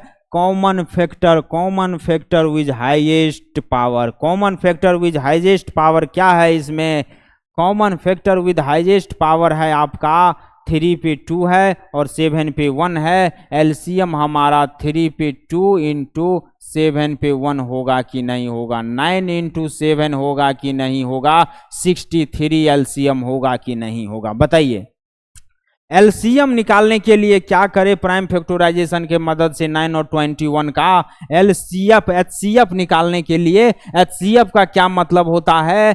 Common factor with lower power. Common factor with lower power, common factor लीजिए और जिसका पावर कम है, पावर छोटा है, वो वाला लीजिए। कॉमन फैक्टर 3 वाला में देखेंगे दोनों में, इस पे पावर 2 है, इस पे पावर 1 है, तो लॉ वाला पावर दोनों में कौन है? 1 वाला है, तो 3 पे 1 ले लेंगे। 3 पे 1 ले लिए साहब। अब 7 वाला में देखेंगे, 7 वाला कॉमन फैक्टर में सबसे छोटा पावर क्या है? 1 है, 0 है, तो 0 छोटा है, 7 पे 0 ले लेंगे। ये हमारा HCF 3 हुआ कि नहीं हुआ? तो आप लोग क्या देख रहे हैं?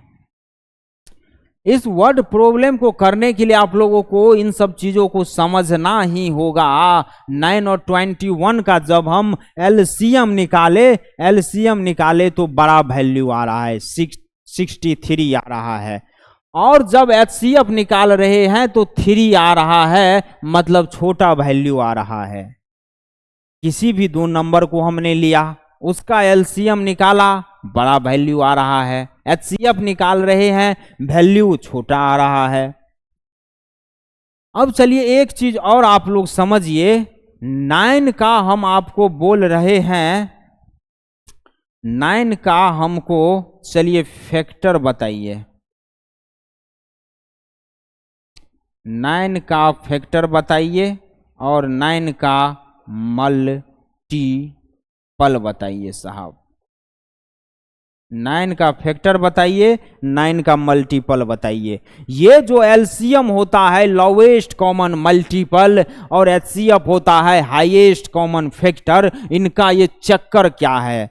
देखिए 9 का फैक्टर तो हमारा 1 हो जाएगा, 3 हो जाएगा एंड 9 हो जाएगा, और मल्टीपल क्या हो जाएगा? 9 हो जाएगा, 18 हो जाएगा, 27 हो जाएगा, और क्या हो जाएगा?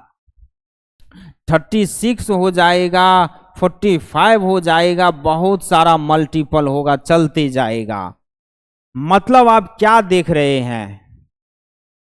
फैक्टर में तो वैल्यू कम हो रहा है, वैल्यू कम है, वैल्यू लिमिटेड है, लेकिन मल्टीपल में वैल्यू लंबा जा रहा है, जाते जा रहा है। मतलब आप लोग समझने का कोशिश करिए कि फैक्टर का बात हम कब करते हैं? जब हमारा एचसीएफ का बात करना होता है। फैक्टर का बात हम तब करते हैं जब एचसीएफ का बात करते हैं, और मल्टीपल का बात कब करते हैं? जब एलसीएम का बात करते हैं।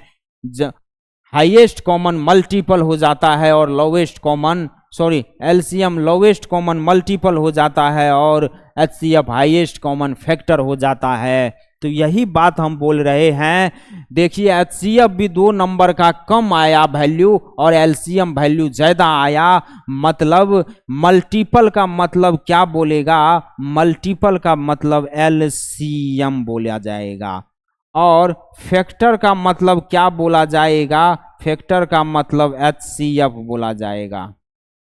अगर आपको अभी जो अब मेन पॉइंट हम बताने जा रहे हैं, अभी जो वर्ड प्रॉब्लम पे क्वेश्चन करेंगे, 1-2 क्वेश्चन तो जरूर लेंगे इस पे भी, और जो ये क्वेश्चन होगा हमारा, उस क्वेश्चन में गिवन डाटा से जो डाटा दिया हुआ है, अगर उस डाटा से आप लोगों को एक अनुमान लग जाएगा कि वैल्यू जो क्वेश्चन के अकॉर्डिंग बोल रहा है वो वैल्यू अगर बढ़ रहा है, वैल्यू अगर बढ़ रहा है तो वो एलसीएम का बात कर रहा है, तब तो हम एलसीएम निकाल देंगे। अगर वैल्यू जो गिवन डाटा से वैल्यू कम हो रहा है तब क्या करेंगे? एचसीएफ निकाल देंगे। देखिए जनरली आप लोगों को लगता है कि ग्रेटर का बात करेगा, जब वो ग्रेटर का बात करेगा तब ना आप एचसीएफ निकालिएगा, तब तो एचसीएफ निकलेगा ही, और जब स्मॉलेस्ट का बात करेगा तब तो एलसीएम निकलेगा ही। हम भी ये कह रहे हैं, कोई भी क्वेश्चन में ग्रेटेस्ट का बात कर रहा है एचसीएफ निकाल दीजिए, और स्मॉलेस्ट का बात कर रहा है एलसीएम निकाल दीजिए, ये हम कह रहे हैं। लेकिन नहीं तो ग्रेटेस्ट और नहीं तो स्मॉलेस्ट का बात करे तब क्या करिएगा? अभी वही सब क्वेश्चन लेने वाले हैं।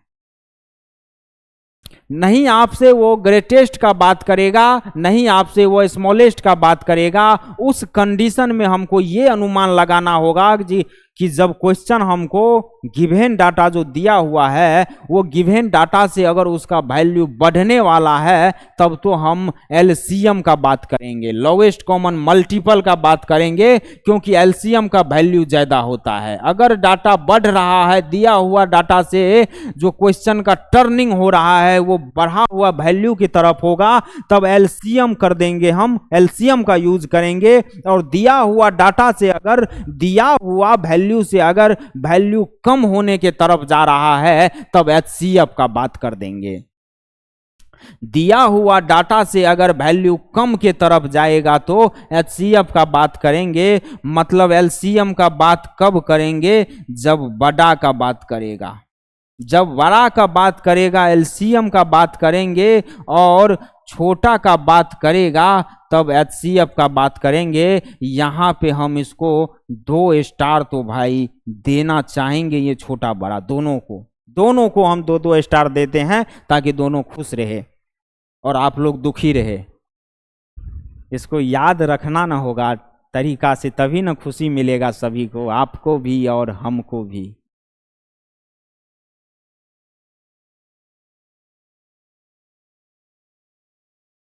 मतलब छोटा वैल्यू के तरफ देखिए, इतना झोल झाल समझने के लिए था। एक क्लियर, अगर एक लाइन में आपको इस चीज को डिफाइन करना होगा तो ऐसे समझिए, वर्ड प्रॉब्लम में अगर ग्रेटेस्ट या स्मॉलेस्ट का बात करे, ग्रेटेस्ट का बात कर रहा है वो खुद क्वेश्चन, तब तो हम HCF निकाल देंगे, और अगर स्मॉलेस्ट का बात कर रहा है क्वेश्चन खुद, तो हम LCM निकाल देंगे। लेकिन नहीं, ग्रेटेस्ट नहीं स्मॉलेस्ट का बात करे और गिवन डाटा दिया हुआ हो कोई, और उस डाटा से जब हम क्वेश्चन के अनुमानित ढंग से करेंगे, और तब उस अनुमान से हमको लगेगा कि गिवन डाटा से क्वेश्चन बढ़ा हुआ डाटा के तरफ जा रहा है, तब क्या होगा, बढ़ा हुआ वैल्यू किसका है, LCM का है, तब हम LCM निकाल देंगे। अगर गिवन डाटा से घटा हुआ डाटा के तरफ, घटा हुआ वैल्यू के तरफ जाएगा उसका वैल्यू गिवन डाटा का, तब हम किसका वैल्यू कम आया है, HCF का वैल्यू कम आया है, तो HCF निकालने का कोशिश करेंगे। चलिए, इस पॉइंट को आप लोग समझ गए होंगे, इसको नोट कर लीजिएगा। अब आगे बढ़ते हैं। चलिए देखिए, आ गया क्वेश्चन, एकदम बवाल क्वेश्चन आ गया है। और ये क्या बोल रहा है, बोल रहा है there is a circular path, there is a circular path around a sport field. एक सर्कुलर रास्ता है, सर्कुलर पाथ का मतलब हो गया कि सर्कुलर रास्ता है, और वो सर्कुलर रास्ता किस चीज का होगा भाई, सिंपल सी बात है, कोई सर्कुलर फील्ड है, सर्कुलर एरिया होगा, उसी का सर्कुलर रास्ता होगा। एक खेल का मैदान है, स्पोर्ट फील्ड है, उसका सर्कुलर पाथ है। चलिए यहां तक समझ गए। अब बोल रहा है Priya takes 18 minutes to 1 round of the field.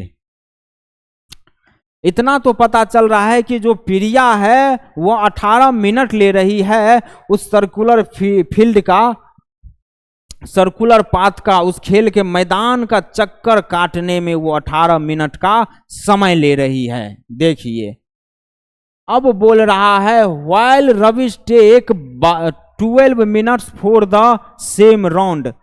मतलब क्या, प्रिया जो उस मैदान का एक चक्कर काटने में 18 मिनट लगा रही है, रविश सेम फील्ड को, सेम सर्कुलर पाथ को ट्रेवल करने में, डिस्टेंस चलने में, एक राउंड काटने में, एक चक्कर लगाने में 12 मिनट का समय ले रहा है।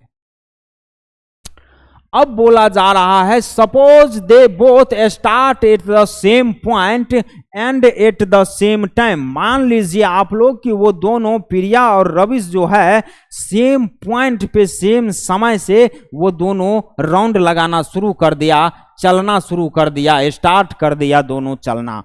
And go in the same direction, वो जा भी रहा है सेम, ऐसा नहीं है। देखिए सर्कुलर है तो उसका दो डायरेक्शन होगा, एक इधर होगा एक इधर होगा। अगर ये सर्कुलर में यहां से चलना शुरू किया है तो दोनों के दोनों सेम टाइम, सेम जगह से, सेम पॉइंट से दोनों सेम डायरेक्शन में सर्कल काटने लगेगा, सर्कुलर पाथ पे चलने का कोशिश कर रहा है, सेम डायरेक्शन। अब बोल रहा है how many, after how many minutes will they meet again at the starting point. चलिए इसको डायग्राम से जो समझाया जाएगा उसमें अलग ही मजा आ जाएगा।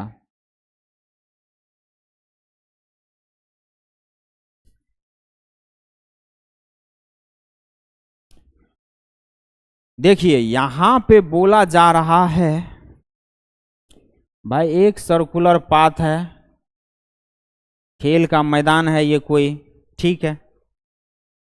यहां से बोला जा रहा है कि प्रिया को लग रहा है 18 मिनट,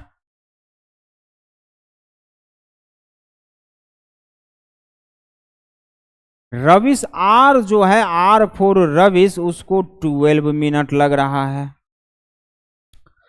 प्रिया को 18 मिनट लग रहा है, रविश को 12 मिनट लग रहा है। मान लीजिए हम बोल रहा है दोनों चलना शुरू किया एक ही डायरेक्शन में, या तो इधर चला दीजिए या इधर चला दीजिए, हम इसको इधर चला देते हैं। ये दोनों बोला जा रहा है कि जब मान लीजिए प्रिया यहां से चल के जब एक राउंड लगा के यहां पहुंच रही है तो उसको 18 मिनट लग जा रहा है, और रविश जब यहां से चलता है और यहां 12 मिनट में ही पहुंच जाता है। मतलब इतना तो कंफर्म हो चुका है कि प्रिया से ज्यादा तेज रविश दौड़ रहा है। रविश जल्दी पहुंच जा रहा है। एक सर्कल लगाने में, एक राउंड लगाने में प्रिया को 18 मिनट का समय लग रहा है और रविश को 12 मिनट का समय लग रहा है।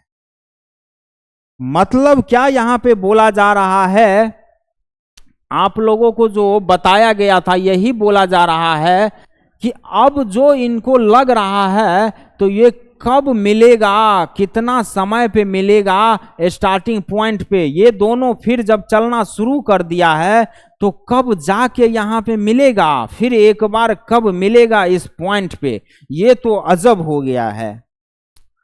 मतलब बोल रहा है 18 मिनट पे जो है 12 मिनट में जो एक राउंड लगा देता है रविश, तो क्या ये यहाँ रुका रहेगा? नहीं, ये फिर राउंड लगा देता है, और तब तक जब ये दूसरा राउंड लगाता है कहीं कहीं इधर होगा दूसरा राउंड में, तब प्रिया का एक राउंड फाइंड होता है।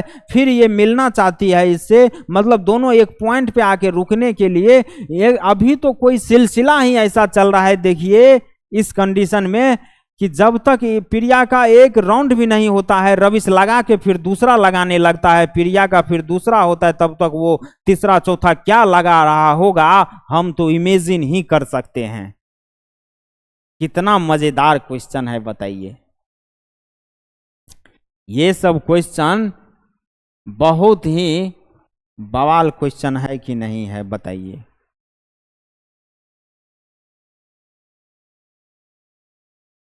मतलब आप लोग को सर इसमें करना क्या है वो बताइए। देखिए करने के लिए तो एक वर्ड में आंसर ला दीजिएगा, एलसीएम होगा या नहीं तो एचसीएफ होगा, नहीं तो ग्रेटर नहीं तो स्मॉल का बात कर रहा है। हम इससे पहले वर्ड प्रॉब्लम लेते वक्त बता दिए थे आप लोगों को, कुछ देगा ही नहीं फिर क्या करिएगा। तो क्या बताया गया था, क्वेश्चन के सिचुएशन को आप लोग समझ गए पूरा। दोनों एक टाइम पे स्टार्ट किया रनिंग करना, इस सर्कुलर पाथ पे चलना शुरू किया। ये कोई खेल का मैदान है, इसके बाउंड्री पे इन्होंने चलना शुरू किया सर्कुलर पाथ पे। प्रिया को यहाँ से चलने के बाद यहाँ पहुँचने में 18 मिनट लग रहा है। रविश को यहाँ पे 12 मिनट में ही ये पहुँच जा रहा है। रविश जो है 12 मिनट में एक चक्कर काट दे रहा है। अब हमको क्वेश्चन बोल रहा है आफ्टर हाउ मेनी टाइम्स, कितने समय बाद वो दोनों फिर से स्टार्टिंग पॉइंट पे मिलेगा। क्वेश्चन के कंडीशन के अकॉर्डिंग तो लग नहीं रहा है कि मिल पाएगा, काहे कि जब इसका एक चक्कर खत्म हो जाता है तो रविश का, तो प्रिया कहीं इधर रहती होगी, यहाँ पे कहीं रहता होगा, 2-5 मिनट पीछे है उससे, तो डिस्टेंस भी तो पीछे होगा। इसका जब जो कंप्लीट हो रहा होगा रविश का, तब इसका 1.5 कंप्लीट हो रहा होगा, एक काट के फिर ये आगे बढ़ी होगी। इस तरह का सिचुएशन लग रहा है। और क्या बोला जा रहा है, गिवन डाटा से, देखिए अब एलसीएम होगा या एचसीएफ वो कैसे पता करें, वो पता करने के लिए आप लोगों को क्या बोले थे कि सवाल क्वेश्चन में जो गिवन डाटा रहेगा, क्वेश्चन में अगर गिवन डाटा रहेगा और उस गिवन डाटा से डाटा अगर आपको ऐसा आइडिया लगेगा कि बड़ा डाटा इसका आंसर होने वाला है, तब हम क्या करेंगे, एचसीएफ कर देंगे, एलसीएम कर देंगे।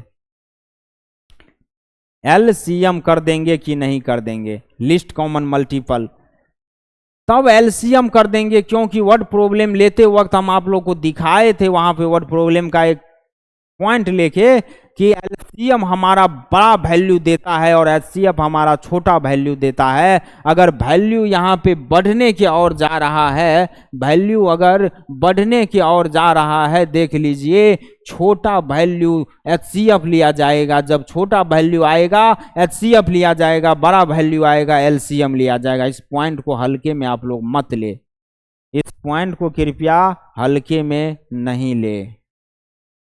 चलिए तो वैल्यू देखिए, अभी जो नेक्स्ट टाइम पूछ रहा है इन्होंने, जब ये दोनों मिलेगा इस पॉइंट पे, तो नेक्स्ट टाइम तो 18 मिनट या 12 मिनट से ज़्यादा ही होगा कि नहीं होगा। इन्होंने तो एक एक राउंड ही लगा रहा है 18 मिनट और 12 मिनट में। तो नया जो एक न्यू टाइम आएगा, वो समय जो पूछ रहा है कि ये दोनों मीट कब करेगा स्टार्टिंग पॉइंट पे, तो वो न्यू टाइम क्या आएगा? वो न्यू टाइम तो जो भी आएगा हमको नहीं पता करना भी नहीं है। वो जो न्यू टाइम आएगा उसका हम लोग इस टाइम से बड़ा होगा, ज़्यादा टाइम होगा कि नहीं? वो न्यू टाइम 12 मिनट से तो ज़्यादा होगा, वो न्यू टाइम 18 मिनट से तो ज़्यादा होगा ही होगा कि नहीं होगा? तो गिवन डाटा से जो वो डाटा इसका आने वाला है, अपकमिंग डाटा, वो क्या शो कर रहा है कि बड़ा डाटा आ रहा है, बड़ा वैल्यू आएगा कि नहीं आएगा?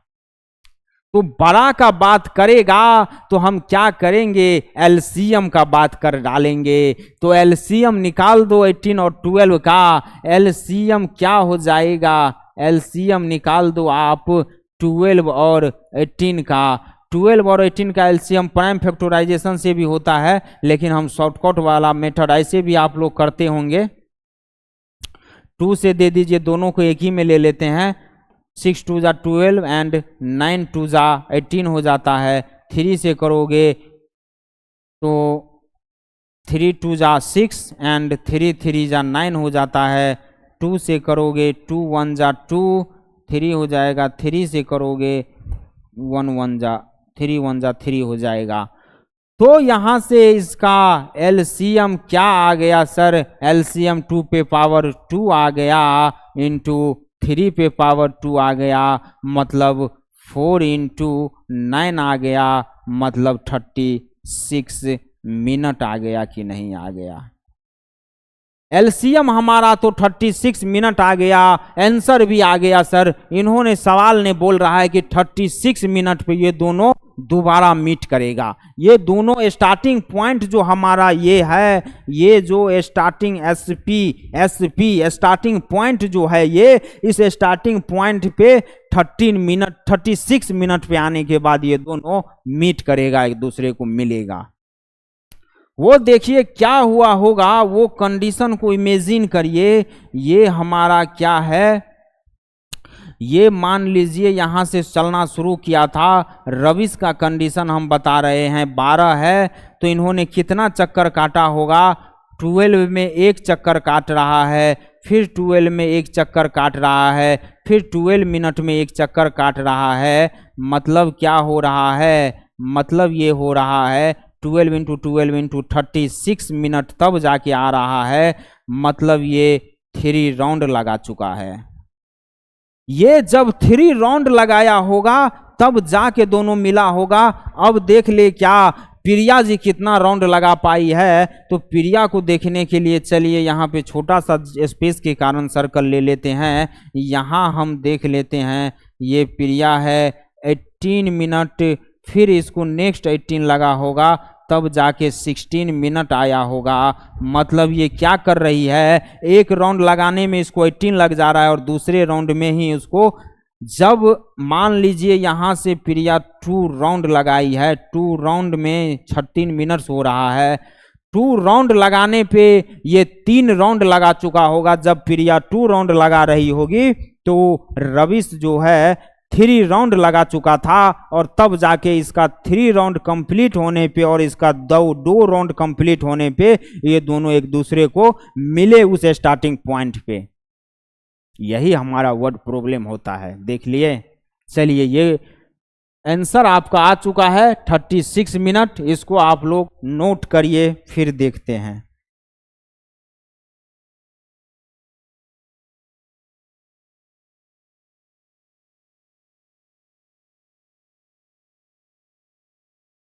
चलिए साहब,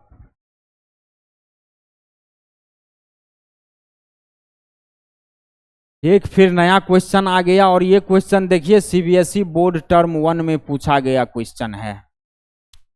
इस क्वेश्चन का कहना है the length, breadth and height of a room are 8 metre 50 centimetre, 6 metre 25 centimetre and 4 metre 75 centimetre respectively. मतलब क्या बोल रहा है कि एक रूम का लेंथ है 8 मीटर 50 सेंटीमीटर, ब्रीथ है, चौड़ाई है 6 मीटर 25 सेंटीमीटर, हाइट है ऊंचाई है 4 मीटर 75 सेंटीमीटर। ठीक है, अब बोल रहा है कि find the length of the longest rod that can measure the dimension of the room exactly. मतलब क्या बोल रहा है कि फाइंड करो length of the longest rod, length उस लॉन्गेस्ट रॉड का जो कि मेजर कर दे हमको इस रूम के डायमेंशन को। फाइंड आउट करिए सबसे बड़ा रॉड जिससे हम इस रूम के डायमेंशन को ही मेजर करें। डायमेंशन क्या होता है? डायमेंशन ऑफ द रूम का क्या मतलब है? अरे भाई डायमेंशन ही तो लेंथ ब्रीथ और हाइट को डायमेंशन ही तो बोला गया है। लेंथ विड्थ और हाइट को हम अलग अलग क्वांटिटी बोलते हैं, इन्होंने एक ही वर्ड में इस तीनों चीज को समेट दिया है कि डायमेंशन इसी को बोला जाता है। तो आइए इसका एल कितना है, लेंथ कितना है? लेंथ है 8 मीटर 50 सेंटीमीटर। ब्रीथ कितना है? ब्रीथ है आपका 6 metre 25 centimetre, 6 metre 25 centimetre. Height कितना है साहब? हाइट है 4 मीटर 75 सेंटीमीटर, 4 मीटर 75 सेंटीमीटर। देखिए सेंटीमीटर को हम मीटर में बदल लेते हैं, ज़्यादा झोल झपार नहीं करना है। सेंटीमीटर को जब आप मीटर में बदलिएगा तो कितना हो जाएगा? 8 और ये 50 centimetre, 1 metre is equal to 100 centimetre हो जाता है। तो आप 8 मीटर को ही सेंटीमीटर में बदल लीजिए तो 8 मीटर आपको 800 सेंटीमीटर हो जाएगा, मतलब 850 सेंटीमीटर हो जाएगा कि नहीं हो जाएगा? यहाँ पे 6 मीटर 25 सेंटीमीटर 625 सेंटीमीटर हो जाएगा कि नहीं हो जाएगा? यहाँ पे 4 मीटर 75 सेंटीमीटर 475 सेंटीमीटर हो जाएगा कि नहीं हो जाएगा? बताइए। अब बोल रहा है कि लेंथ इतना सेंटीमीटर है, ब्रीथ इतना सेंटीमीटर है, हाइट इतना सेंटीमीटर है। तो एक इतना रॉड लीजिए ऐसा जो कि हमको सभी चीज माप दे।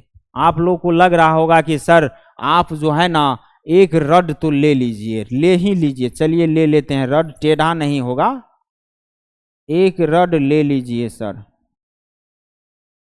सर ये रॉड हम ले लिए हैं, ये रॉड पूरा सॉलिड है, कोई खोखला नहीं है। और इस रॉड का लेंथ आप एल ले लीजिए, इस रॉड का लेंथ हम एल ले लिए। अब सर ये एल लेंथ इतना बड़ा लीजिए ना, इस तीनों में सबसे बड़ा वाला ले लीजिए, मेरा सभी काम हो जाएगा। बहुत दिमाग लगाते हो ना। तीनों में सबसे बड़ा वाला जब रॉड ले लीजिएगा, मान लीजिए आप लेंथ है सबसे ज्यादा 850 सेंटीमीटर है, ये रॉड हम 8 से 50 सेंटीमीटर लंबा रॉड ले लिए, तो क्या करिएगा जब हाइट मापिएगा तो आधा तोड़ दीजिएगा। क्या 475 ही तो हाइट है, तोड़ तार नहीं करना है सर। दीवार को ही घुसका देंगे ना और माप लेंगे। रूम का दीवार भी घुसकता है क्या? रूम का दीवार भी नहीं घुसकना है और एक रॉड पे थोड़ा भी हमको तोड़ तार नहीं करना है। आप रॉड ऐसा लीजिए कि सारे का सारा मेजरमेंट 1 रॉड से हो जाए हमारा, सारे का सारा मेजरमेंट 1 रॉड से हो जाए। मतलब एलसीएम होगा या एचसीएफ होगा, ये बताइए। ये बताने से पहले हमको लेंथ ऑफ रॉड पता कर लीजिए, फिर आपका क्वेश्चन ही बन जाएगा, उस पर दिमाग ही नहीं लगाइए। रॉड का जो वैल्यू लेंगे वो इस सब वैल्यू से छोटा लेंगे, छोटा कम सेंटीमीटर लेंगे। 850 625 475 सेंटीमीटर से कम सेंटीमीटर वाला लेंथ वाला रॉड लेंगे, तब तो वो एचसीएफ होगा। अगर बड़ा सेंटीमीटर वाला रॉड लेना होगा तब तो वो एलसीएम हो जाएगा। होगा कि नहीं होगा बताइए। अब देखिए आप लोग, सर हम कैसे समझे कि लेंथ जो हमारा लेना है वो छोटा लेंथ वाला रॉड ले या बड़ा रॉड वाला ले? कितना वाला ले, ये तो समझ गए सर कि इस मेजर में आप जो बोले हैं ना कि तोड़ नहीं सकते हैं, नहीं तो हम तो तोड़ के भी नाप लेते, सबसे बड़ा ले लेते और सभी काम हो जाता मेरा। तोड़ तो सकते ही नहीं है, छोटा वाला रड आप जरूर ले सकते हैं, तो छोटा वाला रड लीजिए। आप ऐसे समझिए ना, ये हमारा पेन है, ठीक है, ये पेन है, आप इतना बड़ा लेंथ लीजिएगा तो भी तो इस पेन को मेजर कर लीजिएगा। क्या आधा लीजिएगा, आधा लेंथ का कोई चीज से आप मेजर नहीं कर सकते हैं क्या? अरे आधा लेंगे तो इसको 2 बार मेजर करके बता देंगे ना भाई इतना लेंथ है। अगर 10 फीट का कोई चीज है और इंची टेप आपको 3 फीट वाला है, तो क्या 3 फीट से हम 10 फीट को मेजर नहीं कर सकते हैं? एक बार आप 3 करिए, फिर उस पर निशान मारिए, फिर नेक्स्ट 3 फीट पे जाके उसको आगे मेजर कीजिए। मापना ही तो है ना, मापने का मतलब ही तो है। तो सर यहाँ पे आपको क्या दिख रहा है, जो भी इस क्वांटिटी को जो नंबर डिवाइड कर देगा वही सबका मेजरमेंट हो जाएगा। और देखिए इंटीग्रल मेजरमेंट होना चाहिए, जैसे अभी हम बोले 10 फीट अगर आपको मापना है तो आप 3 फीट का फीता मत लीजिए, 3 फीट का रड ले रहे हैं तो 10 जो है कंप्लीटली 3 से डिविजिबल है क्या? 3 से 10 कंप्लीटली डिविजिबल है क्या? नहीं है। 3 पॉइंट समथिंग मतलब इंटीग्रल नहीं, रेशनल वैल्यू आ रहा है, वो नहीं चलेगा, इंटीग्रल होना चाहिए। तो आप ऐसा करिए ना, आपका 10 फीट का है तो 5 फीट का ले लीजिए, या 2 फीट का फीता ले लीजिए, 5 बार में आप नापिएगा, 10 फीट आपका निकल जाएगा, है कि नहीं है? या तो 5 फीट का लीजिए। तो अगर बोल रहा है length of the longest rod, longest वाला बोल रहा है, जैसे 10 फीट का आपको कोई चीज दिया हुआ है, ये 10 फीट का है, समझे, और इससे छोटा वाला आपको बोल रहा है कि ऐसा कौन सा लेंथ ले, 10 है, कुछ कुछ है, मान लीजिए 2-3 वैल्यू, और बोल रहा है कि कौन सा ऐसा लेंथ ले जिससे कि सभी मेजर हो जाए, तो सभी से डिवाइड होना चाहिए। 2 से अगर इसको 2 फीट के फीता से नापिएगा तो 5 बार करना पड़ेगा, इधर भी करना पड़ेगा, मान लीजिए 15 है, 20 मान लीजिए 20 है, इधर 20 एक है, तो ऑल इन वन क्या आप माप सकते हैं, इसको 10 करना पड़ेगा। लेकिन ऐसा भी तो है, सबसे पॉसिबल में सबसे लॉन्गेस्ट वाला फीता आप काहे नहीं लेते हैं जो इंटीग्रल वैल्यू दे? हम 5 भी तो ले सकते हैं ना, इसको 2 बार में और इसको 4 बार में काम इसका खत्म कर देगा, ऐसा ले सकते हैं ना। वही बात बोला जा रहा है, लॉन्गेस्ट और सबसे छोटा तो हम देखिए 5 से डिविजिबल है, सब डिवाइड हो जाएगा 5 से पूरा तरह कटने पे इसका वैल्यू इंटीग्रल आएगा। 5 इसको इस तरीका से बांट देगा कि हमको उतना स्लॉट में सभी का मेजरमेंट कर सकते हैं। रड का लेंथ हम 5 भी ले सकते थे, रड का लेंथ हम 5 भी ले सकते थे, लेकिन बोल क्या रहा है क्वेश्चन कि सबसे बड़ा वाला लेंथ आप रड का लीजिए साहब, length of the longest rod, लेंथ बताइए सबसे लॉन्गेस्ट रॉड का। तो एक ऐसा नंबर है 25 जो इस दोनों को फिर से 5 के अगला नंबर है, बड़ा नंबर है, बड़ा लेंथ है जो इसको डिविजिबल कर दे। देखिए इसका 25 ऐसे बड़ा नंबर है, मतलब इस सभी वैल्यू से क्या हो रहा है। अब बताइए सर इसको किया क्या जाएगा, सवाल समझ में आएगा, कॉन्सेप्ट समझ में आ गया। अब आप लोग दिमाग ऐसा लगाइए कि इससे 25 होगा कि 5 होगा, वो एग्जैक्ट कैसे पता करे साहब? वो तो एलसीएम या एचसीएफ कोई एक चीज होगा, उससे जो इस सभी का एलसीएम या एचसीएफ आएगा वही लेंथ हमारा हो जाएगा। इसको 3 डायमेंशनल करने के लिए, डायमेंशनल मेजरमेंट करने के लिए वही लेंथ हो जाएगा हमारा। तो वैल्यू तो इतना पता है कि इस सबसे छोटा वाला रड लेना है, ये तो कंफर्म है ना आप लोगों को कि जब भी इससे छोटा वाला रड लीजिएगा तभी आप लेंथ, ब्रीथ और हाइट नाप सकते हैं। तो छोटा वाला बात कर रहा है, हम क्या बोले थे, छोटा वाला बात करेगा, आप लोग HCF निकाल दीजिएगा। और इस तीनों का जब आप HCF निकालिएगा ना, HCF निकालिएगा 25 आ जाएगा, और यही इसका आंसर हो जाएगा 25 सेंटीमीटर। 25 सेंटीमीटर आ जाएगा। HCF निकाल के देख लीजिएगा। इस क्वेश्चन को करने का यही तरीका है कि आप इसका HCF निकालिए, क्योंकि गिवन डाटा से हमारा डाटा छोटा आ रहा है, हम अनुमान लगा रहे हैं छोटा आ रहा है। ये हमको नहीं पता है कि कौन सा छोटा डाटा आएगा, कौन सा स्मॉल नंबर आएगा, कौन सा छोटा नंबर आएगा। छोटा का तो आ रहा है ना, छोटा का बात तो कर रहा है ना, छोटा का बात पता चल रहा है, मतलब HCF करना है, वही हम किए। इसको आप लोग अब नोट कर लीजिए, फिर आगे देखते हैं। फिर इसको आगे देखेंगे, जल्दी से नोट कर लीजिए साहब। चलिए, ये शायद लास्ट क्वेश्चन है। इस क्वेश्चन को करने के बाद आपका ये वर्ड प्रॉब्लम पे जो भी हार्डनेस आप लोगों को लगता है वो खत्म हो जाएगा, वो सारा क्लियर हो जाएगा। अभी के बाद आप कोई भी बुक उठा लीजिए, RS अग्रवाल, RD शर्मा, आपका वर्ड प्रॉब्लम छूम मंतर नहीं हुआ तो बोलिएगा।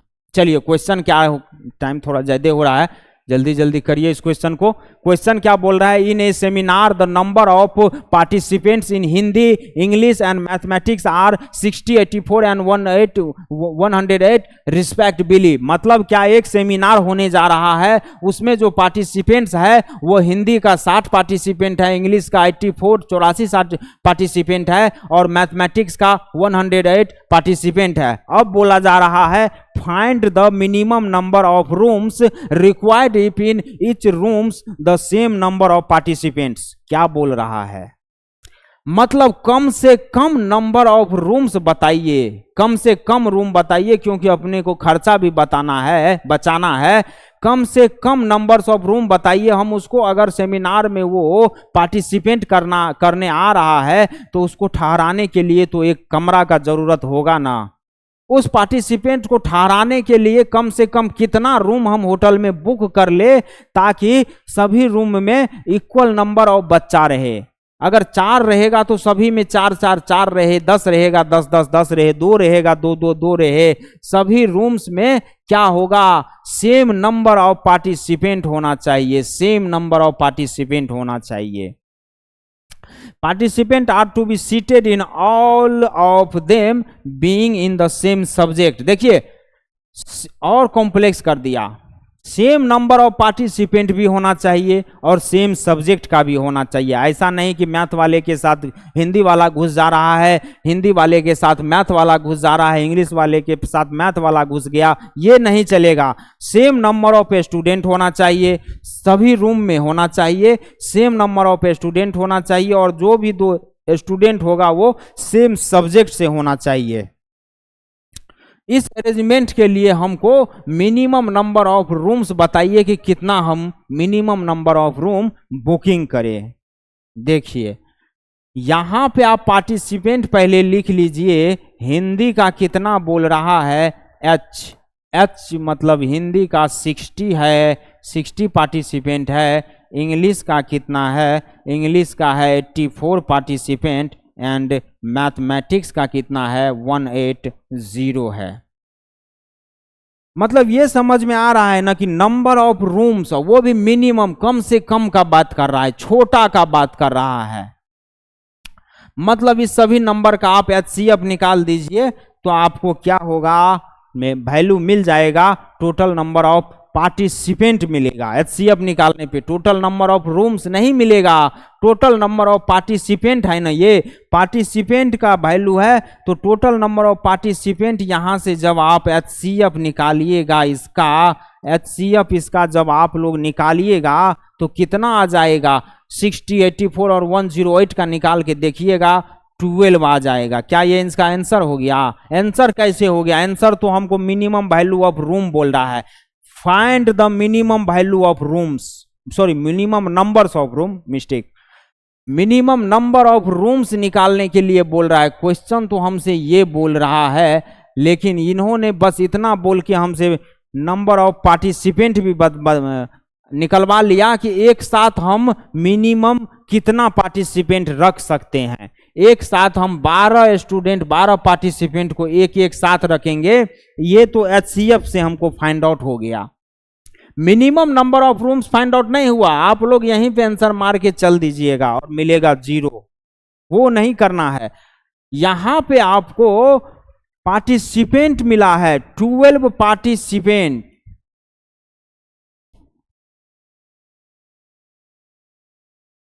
ये आपका 12 पार्टिसिपेंट हो गया। अब 12 पार्टिसिपेंट के लिए मिनिमम नंबर ऑफ रूम्स निकालने के लिए एक साथ कितना बच्चा जाएगा, इसके लिए हमको 60 को अरेंज करने के लिए मान लीजिए कि 12 अगर पार्टिसिपेंट है एक साथ आने वाला, तो 12 पार्टिसिपेंट हिंदी का 60 है, तो 12 को 60 में अरेंज करने के लिए क्या करें, बराबर भागों में, तभी तो वो इक्वल जाएगा, मिनिमम नंबर्स ऑफ रूम्स बताएगा।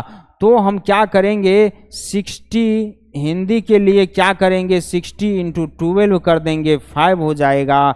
इंग्लिश के लिए सभी से डिवाइड कर दे रहे हैं, 24 इंटू 12 कर दोगे तो ये कितना आ जाएगा, 24 इंटू 12 करोगे, ये हमारा 24 इंटू 12 करोगे 7 आ जाएगा। और मैथ हमारा मैथमेटिक्स क्या है, 108 अपॉन 12 करोगे 9 आ जाएगा। ये सभी रूम्स निकल गया है, ये सभी रूम्स निकल गया है, ये सभी रूम्स निकल गया है। इस सब को जब आप ऐड करिएगा तो total number of minimum room निकल जाएगा, और वो क्या हो जाएगा, वो हो जाएगा 21 रूम्स हमारा आंसर हो जाएगा।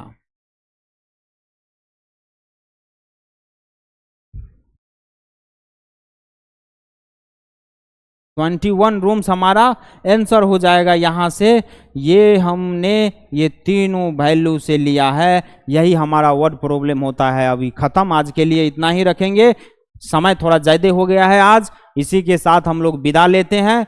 आप लोग खूब पढ़ाई कीजिए, खूब मेहनत कीजिए, जो भी करते हैं मेहनत करते रहिए और पूरा मन लगा के कीजिए, जो भी कीजिए जितना भी कीजिए मन लगा के कीजिए। अब आप लोगों का रियल नंबर पे बस एक लेक्चर और बचा हुआ है, एक क्लास होगा, रियल नंबर फिनिश हो जाएगा। और उसमें रियल नंबर पे हम क्या क्या चीज़ देखने वाले हैं, रियल नंबर में नेक्स्ट क्लास में देखेंगे रेशनल एंड इरेशनल नंबर क्या होता है। चलिए धन्यवाद, चलते हैं।